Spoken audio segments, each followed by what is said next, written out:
Right, well, welcome everybody to this Northeast Mountain Trust talk, the last of our winter season, if you can call the day winter. I imagine you're all here because you've either read Anna's book or you're going to read Anna's book. If so, you'll know that she's, in quite a long tradition of female mountaineering authors. A few of them based in this area, from Janet Adam Smith onwards through, of course, Nan Shepherd, who's flavor of the decade, and Gwen Moffat over in Speyside and so on.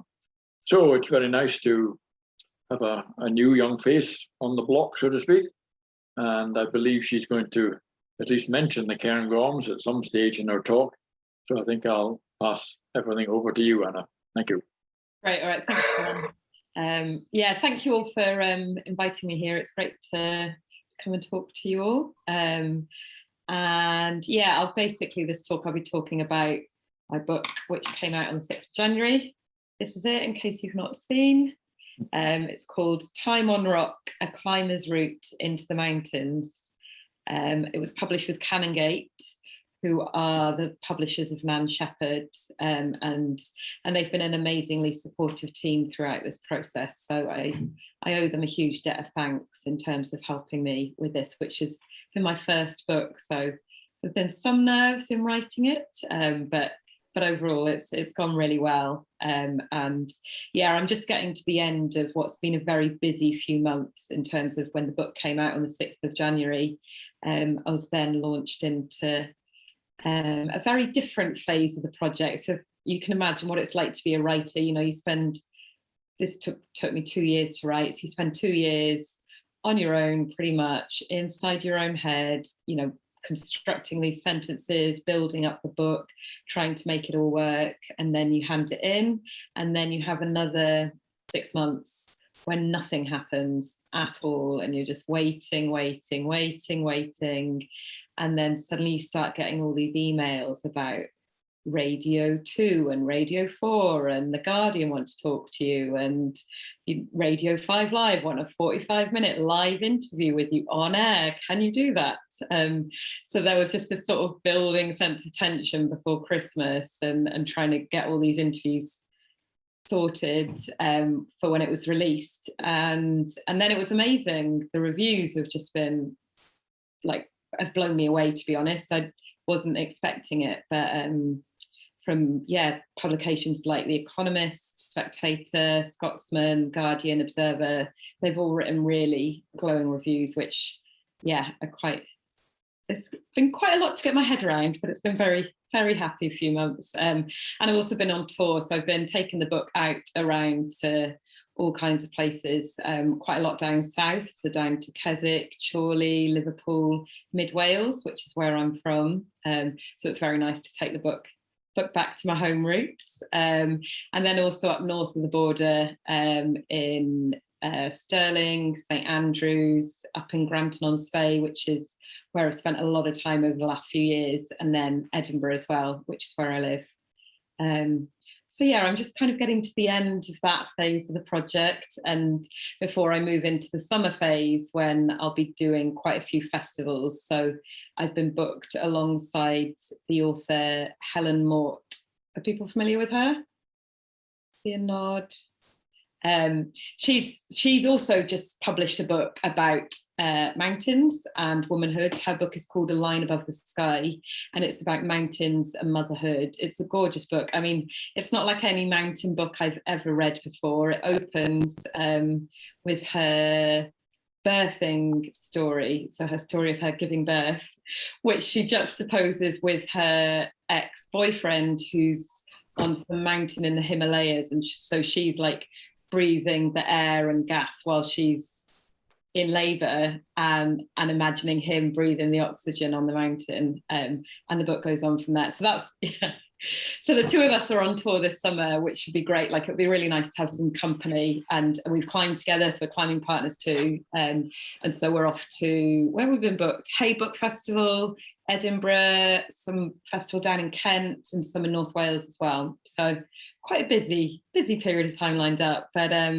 it's just such a joy to be able to share you know, that joy of climbing with people like yourselves, who are obviously mountaineers and climbers, and very much, you know what it's about, you know the joys of it all, to other people who don't know what climbing is really, or why you do it, and they've got that huge knowledge gap where they don't really understand what it is that we do and why it's so special. And that's what I've really aimed to bridge in this book, is to write a book that would, you know, be for climbers like yourselves, so you can read it and, you know, just enjoy a climbing story, but for non-climbers to read and really get that introduction to our world, which, you know, is a very special place to be, I think.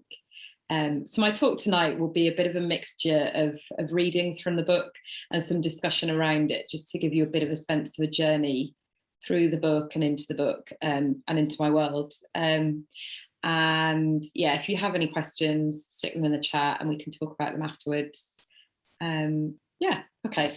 So I'll start off with a reading, which I'd like, if you could pay attention and tell me afterwards in the chat, one, where you think this is and which climb you think it might be that I'm describing. There you go, there's a little challenge for you. Okay, the light is leaving the rock. A great shadow has fallen across the cliff as the sun sinks behind the plateau. The darkness is creeping ever higher up the granite, but at this point, on this summer evening, the top of the cliff is burning gold. If we hurry, we can climb into that light. Like a pair of ptarmigan, we scuttle down from the plateau, picking our way through loose stones, passing tatty old snowbeds, feet scrabbling through the earth, racing to the foot of the cliff where the rope is swiftly flaked. All 40 meters of orange nylon pass through my hands, piling up into a heap on the ground, giving us a clear rope length. The slabs are delicate. My arms and eyes sweep and circle, hunting for holds. Fingers clamp tight around small edges and the grainy crystals bite into my skin. Some edges are friable, crumbling at my touch, releasing a rattle of ancient grit down the rock face. Legs span out for balance and power, toes now pushing down as I step up, the granite demanding that intricate play of tension and release, the opening and closing of mind and muscle. At a stony bay halfway up the cliff edge, I stop, scanning the weathered features, looking for something secure. A rusty iron peg hangs from the wall, hammered in by some long-forgotten climber. I clip in and build a temporary anchor system, then lean back over to shout, "Safe!" The word booms out, echoing off the walls, tumbling down through the vertical space to my partner waiting below. They bound up after me, soon joining me on the ledge, taking the equipment for their part of the climb, and then setting off again, swinging out of the stone bay to head up, leaving the shade behind to enter the golden tier overhead. From my perch, I pay the rope out, watching them shrink into the distance, dwarfed by the rock, the sky, and the still evening corrie. Turning on my stance, I look out the other way and feel that rush of air, the opening of immense space all around us. A bird cuts across the sky, silent, streamlined, sunlit. The peregrine briefly circles our patch of corrie before moving on to other haunts. A cry breaks the silence. My partner has reached the top. I dismantle the anchors and step out onto the face again, this time adhering to the edged line where distance soars. My focus is fixed on the immediate stony matter, but still my eyes slide from time to time off the rock, tumbling out over the edge to take in the monumental scale of mountain space. Beyond my fingertips, I glimpse a glacial trough, another vast mountain form, and beyond that, reams of smaller blue hills melding into the paling sky. I climb on the cusp, and then I cross the line. Inside the light, the rock is illuminated, the lichens glowing green and white, the granite softening into warm tones of pink, orange, and yellow. I press higher up the sweeping, steepening slab, the sunset mountain opening around me as I move with the rock, toes padding, pressing into the crystalline friction. Okay. Can anyone guess where that climb is?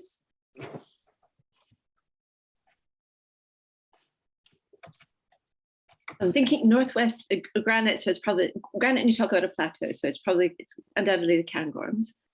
It is in the Cairngorms, yes. But the sun at the top in the middle of summer, so it would have to be northwest facing.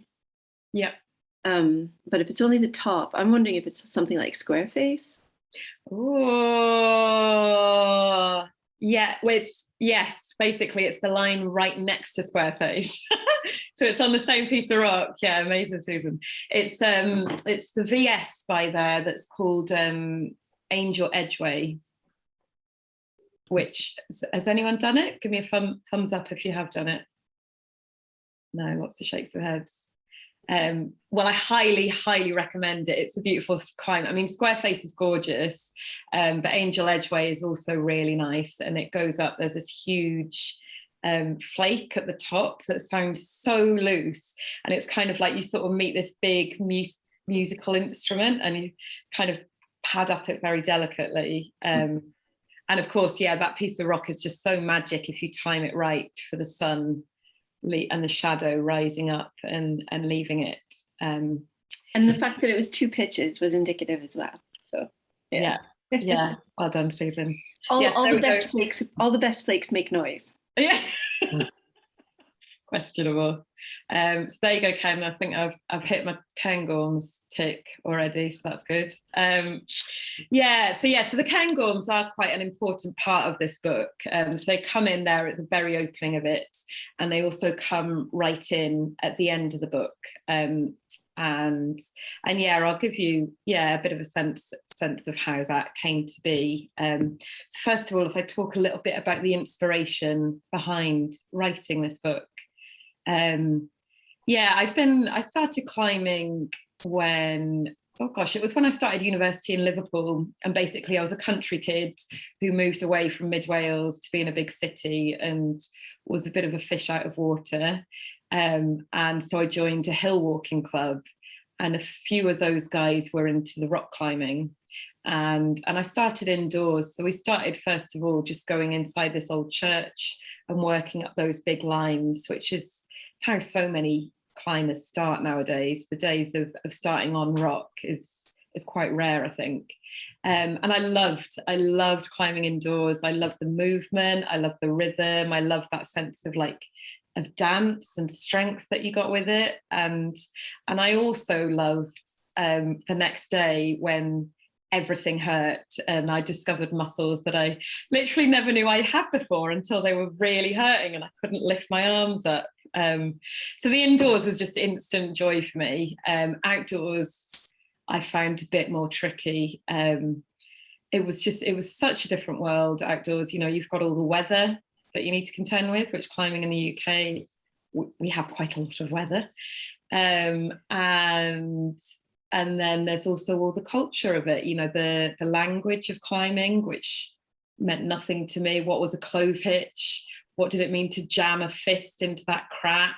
Like, it was all lost on me. So it took quite some time, I guess, to build that up and to feel a bit more confident within that very different world. And so in a sense, this book kind of charts that journey. I wanted, having made it through, you know, what felt at times quite a difficult learning experience, I thought it would be generous to capture that for other people so that we don't just have climbing books by the elite pros at the very top who are busting into the Himalayas and doing incredible, crazy things. I wanted to show a bit more of that sense of what it's like to be a novice and to find your way into climbing and why you would and what's so enjoyable about it. And yeah, I mean, we've mentioned a few of the people already that I was very inspired by. So Gwen Moffat was a huge inspiration for me. I read her brilliant book, Space Below My Feet, when I was about 25, I think. and I was living in the Lake District, and I remember it just gave me this charge of excitement and enthusiasm to get out that I'd never really had from a climbing book before. I think because most of the climbing books I'd read before were by men, I didn't really identify with them that closely. You know, I could appreciate what they did, I really respected it, but it was only when I read Gwen's book and could really relate to that young woman in her 20s and her experiences, her emotional world, the boyfriends and the rock and the climbing and the glamour and the hardship that goes with it. It was that really ignited something for me, and yeah, really spurred me on. And then, yeah, another big influence was, of course, Nan Shepherd's, so I first read her beautiful book, The Living Mountain, about the Cairngorms when I was living in Liverpool. So I was probably in my early 20s then.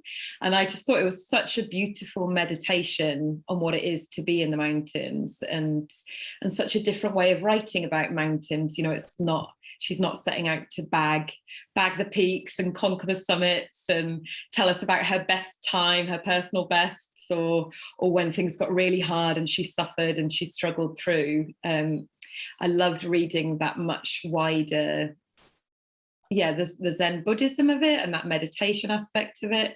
I loved the ecological perspective on it, where she was, you know, really like going out to understand the total environment and not just tiny aspects of that environment. I thought that was a really stunning perspective, and I also love the way that she writes about her body in the book. It's very sensory. She's very physically present, for all she doesn't really write too much about her history or give too much about herself away. And I really like that sense of, you know, the idea that you could use your body as an instrument, in a sense, to understand the landscape and use your touch and use your smell and use your taste and use your eyes to really try and understand a big, challenging, different, interesting place. So yeah, she was a big inspiration. And then in 2017, I moved up to the Cairngorms, and she became, I guess, a bigger even bigger presence then. So I did, by way of background, alongside like learning to climb and gradually getting better at climbing over my 20s and a bit more obsessive about climbing over my 20s.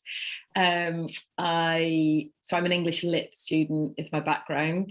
So I did an undergrad in English Lit at Liverpool, and then I did a PhD in, when was that?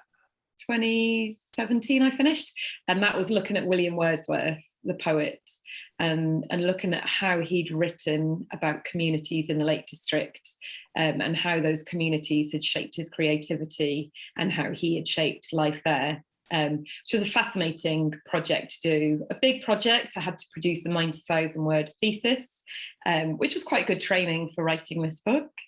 And the other big perk of that project was it was with the University of Leeds, but I also got to spend a year living in Grasmere as part at Wordsworth's house in the museum there, which was magic, you know, to an outdoorsy person to have to spend a year in Grasmere. What a terrible hardship. And that was great. I was out all the time, I was climbing all the time, and it really changed, I guess, a lot of my perspective on climbing. It shifted me from being basically an urban climber who went indoors a lot and went out at weekends and would come back, to being someone who was just immersed in a rocky mountain landscape all of the time. And that was where I met a lot of interesting locals as well. So I became quite friendly with Bill Burkitt, if you know him, who, I mean, I didn't really know who he was at the time. People said he was a climber and a writer, and I was like, oh yeah, sounds great. And then later on mentioned him to my climbing partner, Carl, who really does know his stuff. And he was, bloody hell, you know Bill Burkitt? That's amazing. Yeah, so, and that was, yeah, I have captured some of these things in this book because it was such a funny haphazard route into climbing, really, that I took. So yes, that year in the Lake District was pretty foundational in some ways. And then after finishing the PhD, I needed a job, obviously, and didn't really want to get into academia, and you know, that chasing money in cities didn't really appeal to me. And a job came up working for the Cairngorms National Park Authority. So I applied for it on a whim and then somehow got the job, and moved up to do that. And that was amazing. It was incredible to be living up there and getting to know such a different landscape. You know, the Lake District, everything's quite near. You're always within sight of a pub. There's a lot of rocks around. The hills are quite small and pointy, and the Cairngorms are just so big and round and old, and they take so long to walk into and so long to walk out of, and every kind of crag and rock climb sort of feels like you're getting into some esoterica, I find, when you're there. So yeah, it felt like a very wild place to move to compared to some of the other parts of England where I'd lived, where it's a lot more populated. So that was, so the structure of this book and the journey of this book follows that movement. So I structured it around my journey into climbing, so starting in the places where and following that route from basic complete novice to much more experienced and competent, and taking on these much more exciting mountain routes. But as well as following that learning journey, I didn't really want to make the book all about me. I wanted to tell another story within that. And so it's structured thematically around places and geology. So the opening, so the first chapter is Peak District Gritstone, then there's a Yorkshire Gritstone chapter, then a little hop over to the lovely Greek island of Kalymnos for some limestone, and then there's a Coolin chapter on gabbro, and then there's the Lake District chapter right in the centre on rhyolite, and then there's another Coolin chapter back to the gabbro. And then there's a North Wales chapter in the slate quarries up there. And then it finishes up in Scotland. So there's a chapter on the Murray sandstone, and then the Cairngorms. And then the final piece is this kind of poetic dance up Craig Andúlach, which I guess would be your local crag. And so within that structure, you know, there was that sense of capturing my journey as a climber, but also really wanting to centre the book on place and landscape and environment. So trying to show a climber's eye view of nature and capture the nature and history of the world as seen from the rock. Which I suppose was I partly did it that way in a bit of a challenge to my parents, who were keen walkers and hate climbing, or used to hate climbing. They're becoming a bit more accepting now, but I think they just thought that we were all, you know, gear junkies and route obsessed, and we didn't take in anything more than just that one route that we were obsessed with getting. So I sort of it's a very long-winded way to prove a point to your parents, but there we go. Maybe next time I should learn to pick my arguments a bit better. So I'll give you now, having given you that background, I'll take us into a few of those chapters and a few of those rock types to give you some of the flavour of the book. So in terms of that focus on geology and climbing, that was something that I was just so interested in exploring through this book, and that was part of my research motivation, really, was to be like, well, what is it like to climb on slate or gabbro and gritstone? How is it different? Like, how does it feel? And so I use this book as an excuse to research that. Each rock type speaks its own language, which is shaped in part by its geology. Different stones are composed of distinctive minerals, giving rise to particular textures and densities of rock, which erode in their own characteristic style. Climbers home in on this superficial matter, their focus drawn to the surface, the meeting place of weather and geology. Rocks have patterns, and climbers learn to read these patterns by mapping their body to the stone. In time, all the playful practice of exploration and experimentation builds up into a vocabulary, and then you become fluent in the rock. Some rocks are easier to read than others. There are some that you get on and take to immediately, finding a ready flow of comprehension. Others are more difficult. Some have a complex grammar that you struggle to get your head around, and as you make your way into that alien language, you meet frequent stumbling blocks. Gritstone has an air of simplicity. Unlike rhyolite and limestone, which can weather into a mosaic of holds and fissures, gritstone is not cluttered with excessive detail. It is typically laid out in rounded breaks, cracks, smooth walls and sculpted forms.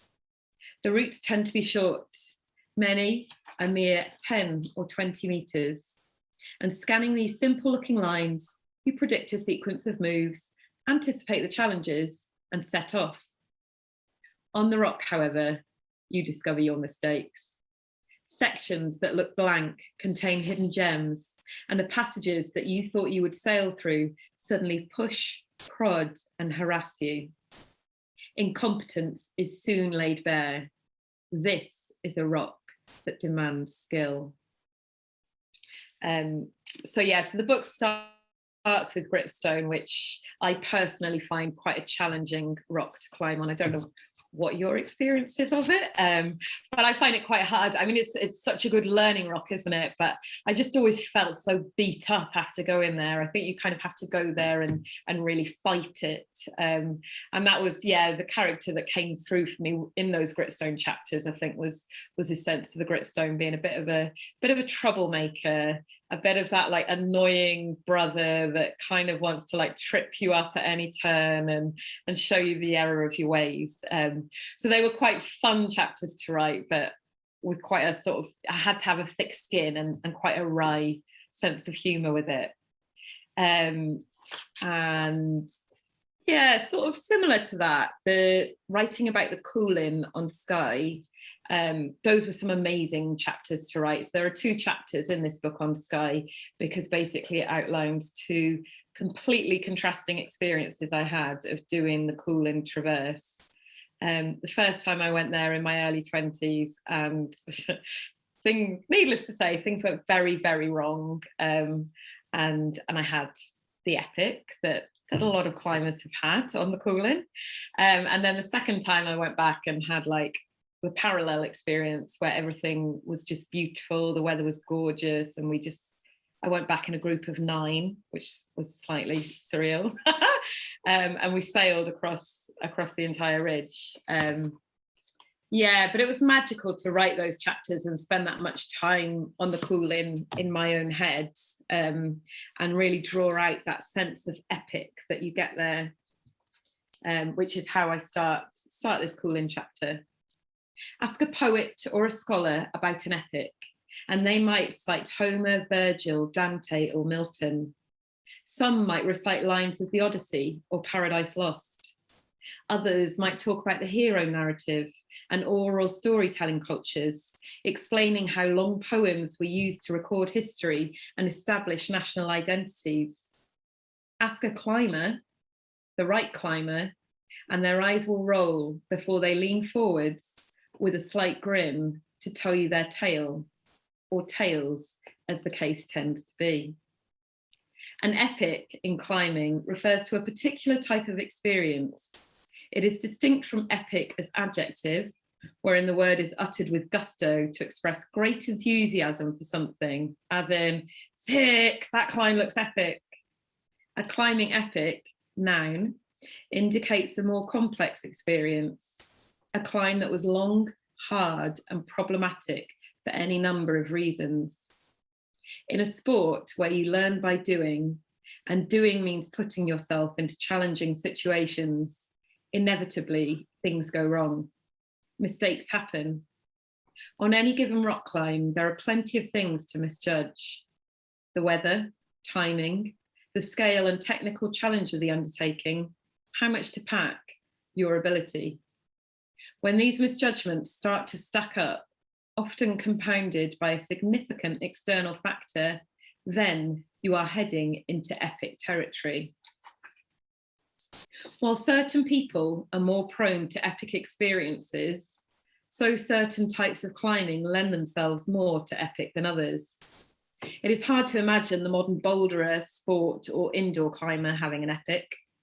Perhaps the whole concept is absent from their discourse. By contrast, winter climbing is ideal. Depending on your ambition and skill level, traditional rock climbing sits somewhere in the middle, although certain places have an uncanny propensity for triggering epics. The Coolin on Skye is one of those places. Yeah, so that was a very, very enjoyable chapter to write, and to spend that much time imagining my way along that ridge and really kind of recording that, the sharpness of the gabbro and all the magnetite within the rock, and the way that ridge kind of, yeah, creates its own weather system and creates its own magnetic field, and just operates in a very different way to any other mountains across the UK. And another chapter I really enjoyed doing the research and writing for was the North Wales slate quarry chapter. Are people here familiar with the slate quarries? Yeah, some nods. Yeah, if you haven't been, go. They're like the most incredible landscapes. In fact, they've become a UNESCO World Heritage Site now, which is quite an interesting designation. And these were interesting chapters to write, the slate quarry, because essentially I was describing the inverse of the Cairngorms and the Coolins. So whereas they're describing these big mountains and being up on the top of them, inside in the slate quarries, you're very much inside a mountain. You're in this space that has been quarried out and blasted and drilled and hammered and smashed into being by so many hundreds of men and hundreds of Welsh men who, you know, really suffered as a result of all their hard labour there. You know, a lot of them died. A lot of them ended up with lungs full of silicosis. And yeah, so it was interesting. I loved writing about the slate and the process of climbing on it, and how visually striking that landscape is. But I also really enjoyed researching the history of the men who made that place. To give you a flavour of that, I talk about climbing with a group of friends, and we're working this small bay of rock where we're doing a few little climbs. And not so long ago, a different group occupied this space. A crew of 4 Welsh quarrymen dressed in corduroy trousers, hobnail boots and flat caps. The earlier 19th century quarrymen had equally distinctive style.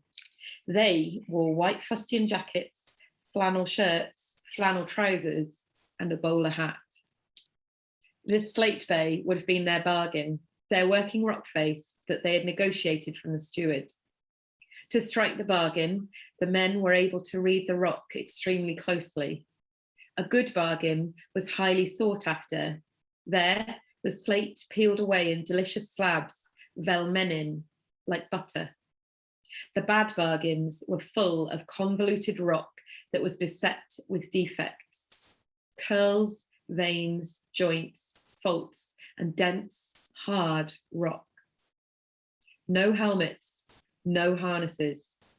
To release the slate from the mountain, the quarrymen hung from ropes tied around waists and looped around thighs while they levered, wrenched, hammered, drilled and blasted away the very rocks that they stood upon. Their physical knowledge of the slate must have been extraordinary. Glimpses of that expertise can be found in the language. In the mines of Blaenau Festiniog, a vein of slate was known as a llygad, an eye. When the quarrymen opened the rock, they saw it as opening up the slate's eye. Among the veins in that huge seam of slate, there was llygad bach, little eye, llygad coch, red eye, llygad newydd, new eye, and hen llygad, old eye. The division of labour within the quarries followed the language. Those who worked the rock face spoke Welsh. The capitalists who owned the site and sold the finished slate spoke English. It was therefore proudly asserted that Slate spoke Welsh. Unfortunately, none of our crew speaks fluent Slate. Yeah, it's just amazing getting into that. So having written about, you know, the epicness of the Coolin as an epic landscape, to go into another very epic landscape, but this is one, you know, where the scale of hardship basically is epic, going with it, and you know, researching about the Great Strike of Penrhyn, where all these quarrymen walked out for 3 years in the longest ever industrial dispute, and that failed. You know, there was a lot of hardship in Bethesda, and that community over 100 years later is still divided by it. They still know who the descendants of the Bradwr, the traitors, are, and there's still a huge taboo around that. So yeah, there was this, I guess, a sense in writing this book of exploring that notion of what it means to be, you know, a person of the rock, to work with the rock, whether that's as a climber or as other types of people working with the rock, and how rock shapes life across Britain, how it shaped life right through time, from looking at some very early sites, some of which I found in the Murray Sandstone, climbing up around Cummingston, and Sculptor's Cave up there, which is amazing. Have people been to those places? Yes, nods. Well, there's another travel tip for you. And there, you know, in Sculptor's Cave, you can go inside and find this really, really old connection to rock, you know, in this cave that's got recent carvings, it's got curses written into the walls from the 1690s, there are Pictish symbols, and then the archaeologists excavating it found all these human remains from ceremonies in the Bronze Age, when they think some young people were taken in there and decapitated in some kind of ritual ceremony. Which, yeah, I found, I guess, yeah, there's a spiritual strand to exploring all of this, in terms of thinking about that relationship with rock, you know, that this is our bedrock, this is the stuff that lies underneath everything that we do within this country and everywhere we live, and there was that excitement of discovering that that's why the UK is so, partly why it's so regionally diverse, is all these different rocks that come from such different times and places, from that granite in the Cairngorms that used to be sat under these mountains of Himalayan scale, to, you know, the sedimentary gritstones in the Peak District, which may have been the remains of those mountains washing away and then laid down in that huge delta there, to the Murray Sandstone, which came from when Scotland was down by the equator, and it was a Sahara here,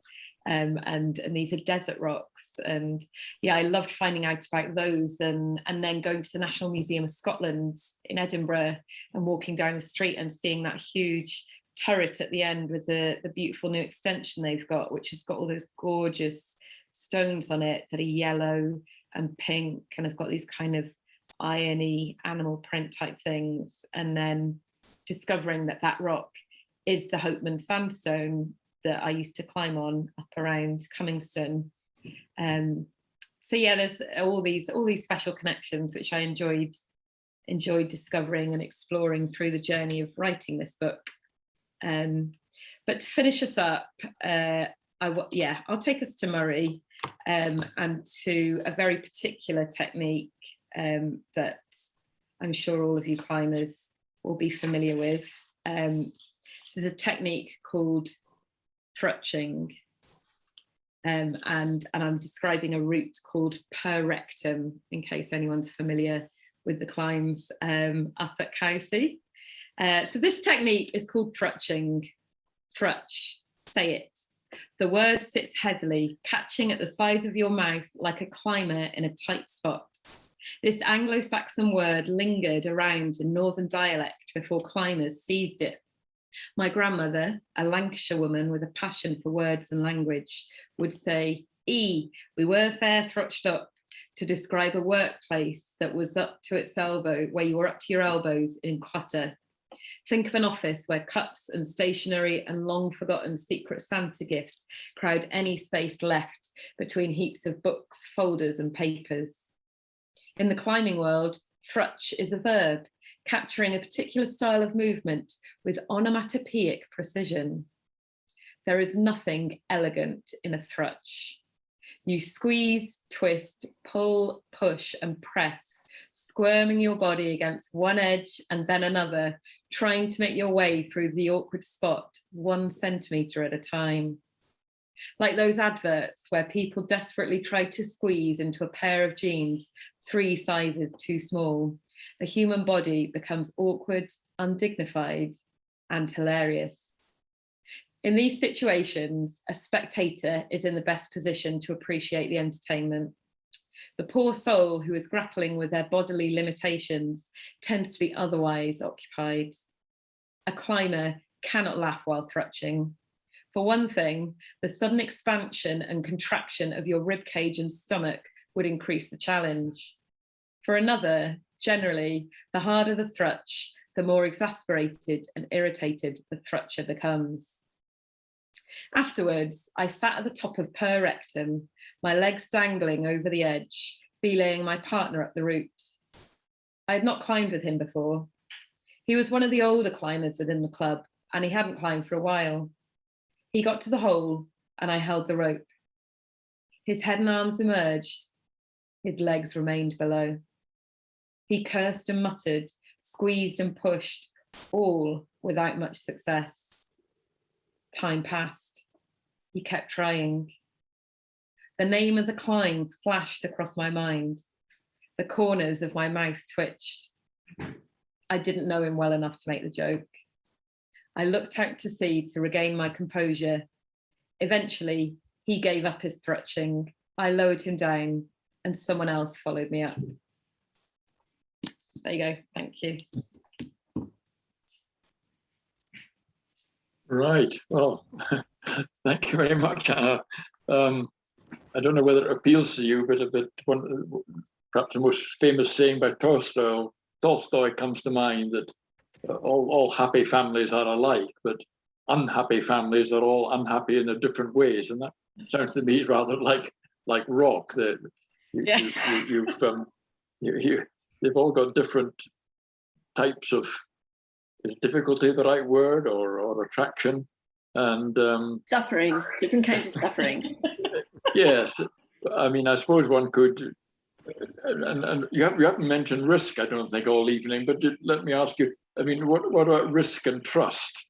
That's something that often occurs to non-climbers. How can you trust yourself or trust the rock? Will the flake break off? Will your foot slip and all that sort of thing? And I wondered whether you think in rock in terms of how trustworthy it is. Yeah. I mean, I suppose, yeah, like mountain crags, I always approach with a lot of caution, and I guess that kind of increases that sense of respect for those places. You know, as you'll know as climbers, those are the looser spots, those are the less climbed spots, those are the places where weather really takes a toll, and you don't really know what you're going to go out and find, and yeah, that makes me, you know, be a lot more nervous and cautious when I'm climbing there. I suppose my senses are that bit more heightened and tuned into the rock in those kinds of places, and testing out what happens, which it doesn't always make for the most instinctively happy experience, shall we say. It's not the Tolstoy happy family, but yeah, it makes me approach it with a lot more caution and feel a lot more respect for those high places. Right, thank you. I should have started off saying to invite questions, comments, either by putting something in the chat or raising your hand, or just waving madly in the screen as Colin is doing. Colin. Anna, can you hear me? I can hear you, yeah. Yes. Yeah, excellent. I found the quotations from your book really quite quite wonderful in the British Isles and how it is made up of different base minerals and rocks. I'm a student of the dry stone walling or dry stone diking, and it's interesting how the various rocks play a role in the shape and pattern of dry stone dikes up and down the country. Mhm. Whether you're working with the glacial boulders of this particular area in and around the Cairngorms, Aberdeenshire, or whether you're moving further south and working with the regular thin slates of limestone and so on. But they all have a story to tell. And I think you're privileged to be being addressed by the most ignorant geologist that there is in the world. But to me, it's an utterly fascinating subject that so much of this sort of history is crammed into such a piddlingly small island like the UK. And I found your writings, your sentiments about these rocks to be really very much in parallel, although in far more detail, to my own, when I've worked in various parts of the UK in maintaining or building dry stone walls. And I think for those who have had the pleasure of handling the different materials, the different forms of rock, using the different techniques demanded by the shape of that rock, I'm going to rush out and buy your book tomorrow so that I can revel in the same sort of sentiments that you've expressed. My congratulations. It was absolutely, absolutely super. Oh, thank you, Colin. That's really lovely to hear. And yeah, I can absolutely see why you can feel that affinity with it, which does relate to where I've come from in terms of writing this book. So for all I say, my parents aren't climbers and they're not into that. My dad is a builder, and so he's always had a very manual, physical, hands-on relationship with materials. So I've always kind of grown up around that very hands-on relationship to landscape. And when we were younger, we used to always go on holiday to the west of Ireland, where he would famously take photos of the stone walls. To the point it would do my there's a family quote at some point from when my brother was throwing a bit of a tantrum about something or other, and they were trying to get a photo and he was scowling, and they said, "Oh, you need to smile for the photo," and his response is, "Well, you take photos of stone walls and they don't smile." It's a great response. But so my dad, I guess really brought that to my attention, really. I guess he'd be really looking at how these different walls were formed, how the different rocks that lie across these different landscapes, the shapes of them give rise to very different shaped walls and the structures that are put together. Did he build dry stone walls as a builder? He has done some dry stone. He's put quite a lot of walls up in the garden. Actually, their garden is slopes down towards the stream, so he's had quite a walling project on in there. And then when I was living in the Lake District as well, I fell in with a bunch of wallers as well. So Bill Burkett is not a waller, but his son Will and his nephew Dave are both climbers and dry stone wallers, and had another friend Stuart who was a waller. And also Leo. So I was just around these guys who were shaping the landscape in that very hands-on material way, where they knew the materials of those rocks, they were using their bodies to form it all the time, and then we're out climbing as well. So there was that real sense of continuity between person and stone and landscape. I think why I've enjoyed your excerpts was I hadn't before ever linked climbing on different rocks to walling with different rocks, and I think that's been the great interest this evening, to start to understand the link that there clearly is, and it's something that I'd never really considered before. So thank you for that. Yeah, no problem. Yeah, I mean, there's just such a particular physicality to making a wall and doing a climb, and it's so related to the particular style of those rocks and how they form and where they are. I think Susan is waving electronically. Susan? Yeah, and Colin, you should have a word with a young lad. Is he young? He's about my age, so not that young. Young. Dave Burkett, nephew of Bill Burkett. Have you spoken with him, Anna? Yes. Well, I don't know Dave that well, but I know Bill and I know. Okay, well, so Dave is a dry stone diker. He's in the Lake District and a climber, and some 10 years ago was one of the climbing some of the hardest routes in the UK, and it's gone very quiet since they had a child.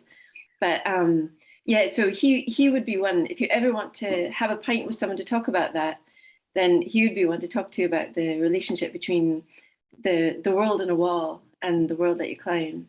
Yeah. So, yeah. I'd be very interested in that, Susan. You will no doubt have an email for him. I haven't been in touch with him for a good few years now, but I'll see if I can track one down. Yeah. I'd be very interested if it's not too much trouble, of course. But okay. But I actually had quite a separate question, and I don't know if it's quite likely something that someone else has written about, but the relationship of the landscape on the temperament of the people that live in it.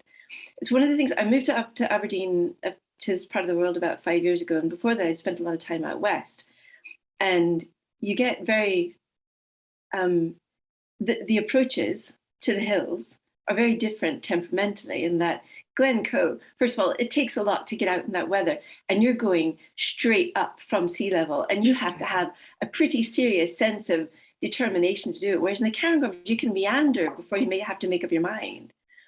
And so there's a lot more, what's the word? It's a lot more gentle, or it's a lot more of a, in the Cairngorms, there's the angles are rounder, and the peaks aren't very peaky usually. And so it's a lot less intimidating, and you can find yourself kind of accidentally at the top, where out west, and you're thinking of like Glencoe or something, you really have to want that top, especially in most of the weather that you get out there. So the other direction of the two, I don't know if that's something that you've written about or thought about or seen in other people's writing, but I think it has to be somewhere in there. Yeah, no, that's great question. And yeah, I don't think it is something that I've come across, like in terms of being that like place specific on like rock and landscape and region and temperament, and yeah, because it's a level of detail, isn't it, that I guess is pretty specialist, isn't it? And so yeah, so that was something that I very much was really intrigued in exploring in this book, actually, and those sort of different regional characters that were like regional landscapes, regional rocks, and regional people and temperaments, and the different sort of mindset almost that you had to get into to be in those places. And that was, I guess, yeah, part of the excitement of writing the journey of this book. So for example, like, yeah, I mean, well, a joke that I have on the difference between Cairngorms and Glencoe is that to walk in the Cairngorms, to be an East Sider, you need like really, really long legs. Yeah.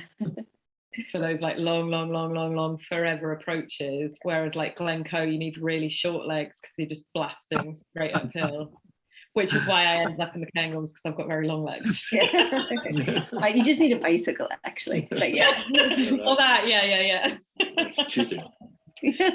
I'm sorry yeah, I mean, it was kind of harder to write some of that regional stuff in Scotland, actually, because the effects of the clearances. Like, it was a lot easier to get into the regional characters of Cumbria. Like, I mean, Cumbria obviously is really struggling under the pressure of tourism, and so the locals are vanishing, and like, you know, the Burketts are some of, you know, kind of dying breed of locals that are there.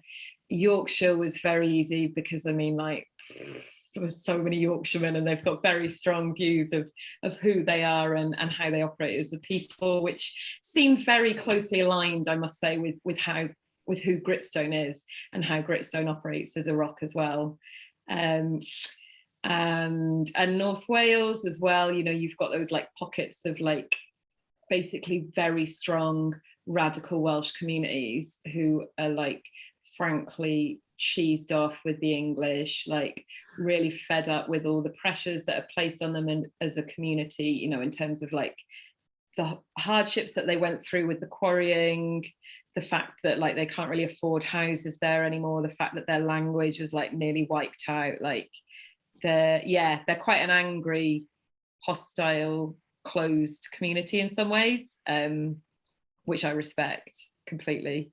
Whereas, like writing about the Scottish ones was that bit harder because of, I guess, the clearances, you know, like writing about the Coolin on Skye, like there are so few people left living there, you know, that have been there for a long time, and the generations. And, you know, there are more pockets of that over around the east side, of course, and like around sort of Deeside and northeast Aberdeenshire. Yeah, you get much more of that. But yeah, it was an interesting project. I'm sorry, I don't want to hog the airways, but I must mention the description of a Yorkshireman is they're very similar to a Scotsman, but with the generosity squeezed out of them. I sort of, I had to bring that one in, I'm sorry. So. You'll upset some of the current audience. Maybe I can come in there and stop this fight. Another aspect of the diversity around the country, I mean, you've talked a lot about the nature of the rock. Another aspect, though, is language. And you mentioned seams that were named in Wales, but most climbs, the names seem to be unrelated to anything in the area, then perhaps related to aspects of the climb, but they don't relate to the surrounding hills. Yeah. Is there any comment on that? Yeah, I mean, I find the whole route name culture really interesting.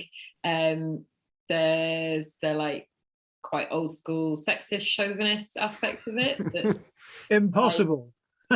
Horrendous when you're coming in as a young woman, like facing all of that in the guidebooks, and you just think, oh, for God's sake, boys, could you not think of anything better? No, clearly not. And yeah, but obviously because I love words and language, so I do enjoy reading them and getting that flavour of like what a crag is and what the roots are that are named, and that sense of where they come from. Like, you know, on Scafell, so many of them have got Lord of the Rings names and Mordor names, which is just perfect for Scafell because I think that mountain is Mordor. I just find that whole thing like so interesting, and obviously some of the names are like pretty bad and don't really relate to much, and even the humor's a bit off and you just think, oh, whatever. But others have really good character, and I think as well, you know, I've spoken a little bit about nature and the sort of nature connection perspective that I'm exploring through this book, and that, I guess that's sort of written in the context of so many Brits becoming really, I mean, we've been becoming more and more urbanized over the last like 200 years, and that nature connection is fading, you know, more like over every generation. And climbing is one of the sports actually where like we are out actively engaging with places and actively naming places, which is something that would have been done a lot in the past. You know, like a Gaelic community would have all the names for all the like bits of fields and the rocks and everything around where they were. It would all have been named, and as did the fishermen. You know, they knew all the names of the skerries and all the rocks around them when they were coming out to sea. And that knowledge, that really deep land knowledge, is being lost because we just don't approach it with that level of like skill and detail and care anymore.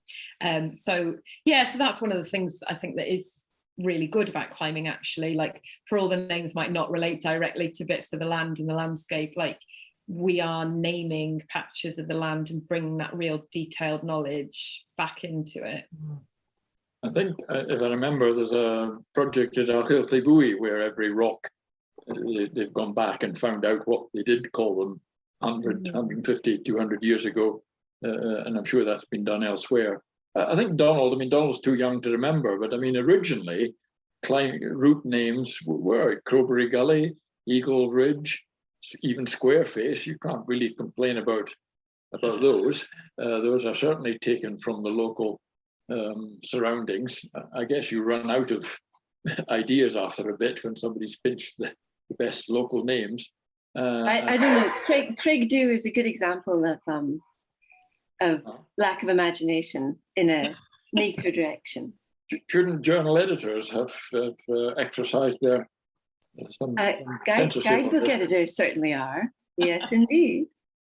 Yeah, I mean, Craig Dew's interesting though, because it's like, it's obviously really sexist, but then it's like quite intriguing because it's right on that class war, isn't it? Where it was like the sort of younger working class lads like sticking one up to the SMC. So yeah, there's just such interesting bits of social history that are attached to all of these routes. Mm. Yeah. Sorry, I seem to be going quite dark here. I can put the light on.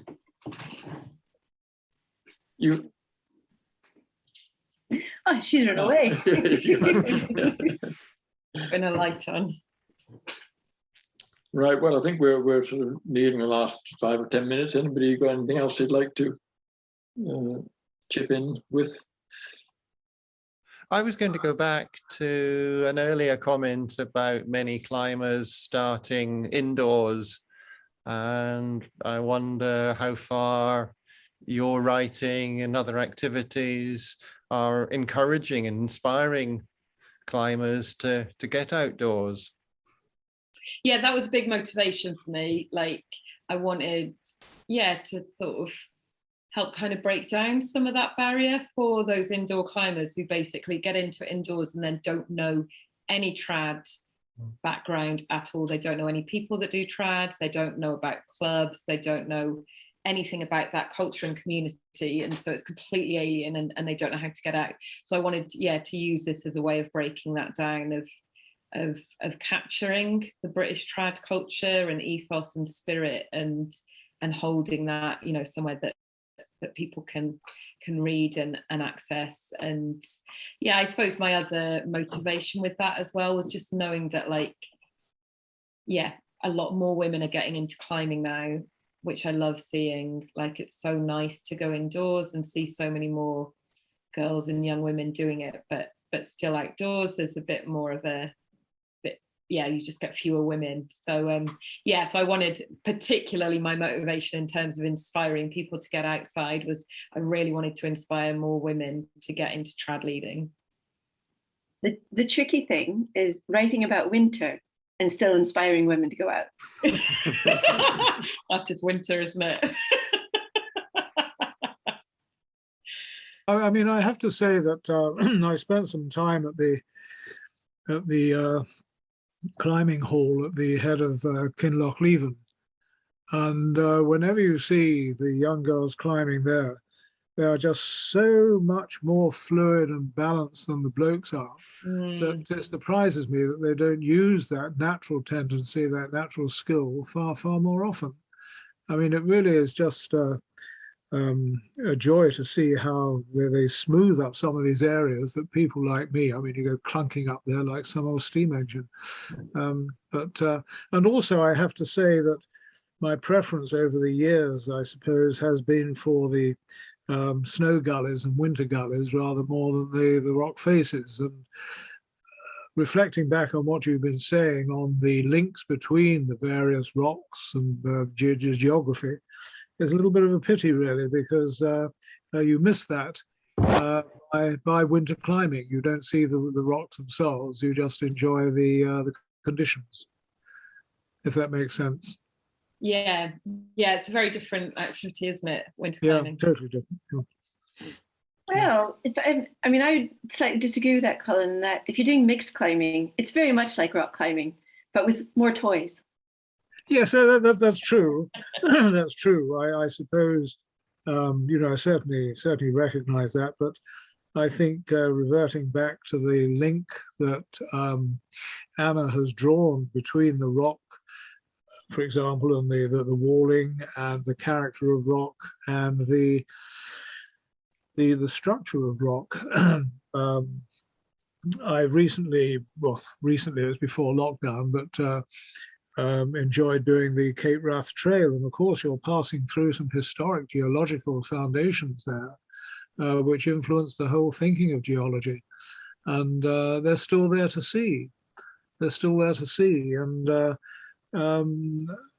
it's surprising how few people you see on your treks, on the long distance paths and so on, where if you see 2, 3, 4 people a day, you're doing very well.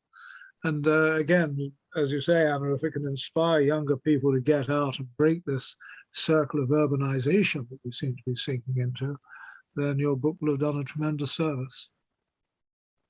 Thank you. Yeah. Well, maybe just to wrap up, we could ask Anna to focus back on her book. I'm sure that's one of her major objectives in this talk. I mean, you mentioned how, you know, you've got a year or two of sweat and getting the blooming thing written, and then there's this gap where nothing happens, and then all hell is let loose. I mean, in that hell, has it changed your view about what you wrote? Do you forget why you wrote things in a certain way, or have all the comments that you get from people like us and other eminent writers made you think again about the book? So you then have another one, of course, in your in your bottom drawer. It's actually just really lovely to be sharing the book with people, and I suppose in that distance of time, you know, there was the fever of writing it, and then there was the distance of time afterwards, and when I did finish writing it, I was really sad. Like, I didn't want to let it go, basically. I didn't want it to be over, because I've been having such a good time kind of running around constructing the book of it, like existing within the world of it, like exploring all those themes and ideas that we've talked about tonight, and having them on the go, you know, sort of within my mind to put in the book. When I finished it, I was really sad because I couldn't do that anymore, and I had to leave that world. And so actually, like, sharing it has been great, because it just, you know, I get to reoccupy that and remember all of those things, and be back in all of those things that, you know, I spent so much time kind of thinking about and working on and bringing into being. And so it's just such a pleasure, really, to be able to see that spark catches in other minds as well. Okay, well, I hope we've added to your pleasure, at least to a small extent, by commenting on what you've read out, and I hope that those who haven't bought the book will do so as soon as possible.